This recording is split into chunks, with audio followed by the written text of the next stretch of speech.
大家好，这里是星星不见月亮。 Siddhartha by Hermann Hesse is one of the most meaningful, impactful books in my life. I've been reading it since I was a teenager.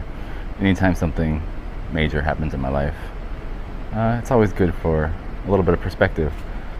Today, I just picked up the book and I opened it. I was going to look for a quote to share with you guys before I tell you why I'm ready to leave China. And it turns out I didn't have to look hard for a quote, because the very first page I opened to, right in the middle of the book, I think it's quite relevant.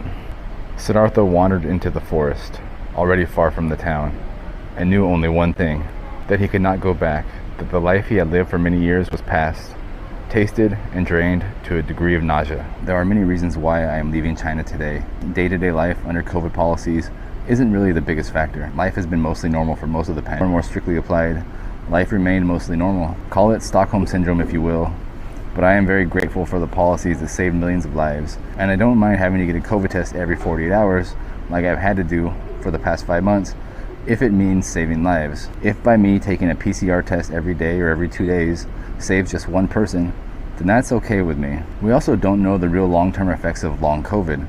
I certainly don't want to get COVID and then be injured in some capacity for the remainder of my life. So even after leaving China, I will still take sensible precautions like washing hands, masking, and getting my booster shots. So no, the day-to-day COVID policies are not what is causing me to leave China. I'm leaving China today because China is becoming increasingly isolated. It is an expensive struggle just to leave the country, and an even more expensive, but personally, I don't want my life to be only in China. One of the greatest things about living in China during the past decade has been the fact that I could pop on over to Korea or Japan or Thailand. China was a great place to have a well-paid career and an exciting life, but also an ideal jumping off point for travel and fun in other exciting countries and territories. Now, China is a country that is cut off from the world, isolated, and heading in one direction while the rest of the world heads.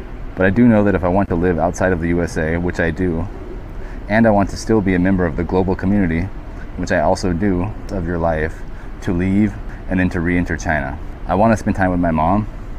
She's no spring chicken.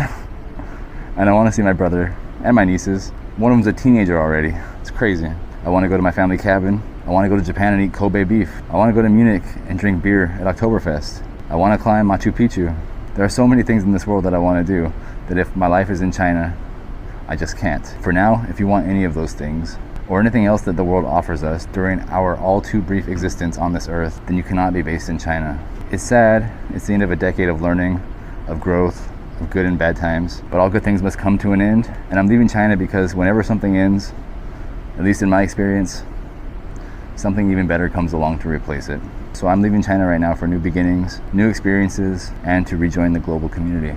I have nothing but love for China and Chinese people. I could say that I wouldn't trade my experience there in China for the world, but that's literally what I'm doing right now. I'm trading in China and going on to take on the world. So that's that, and can't wait to get out of here.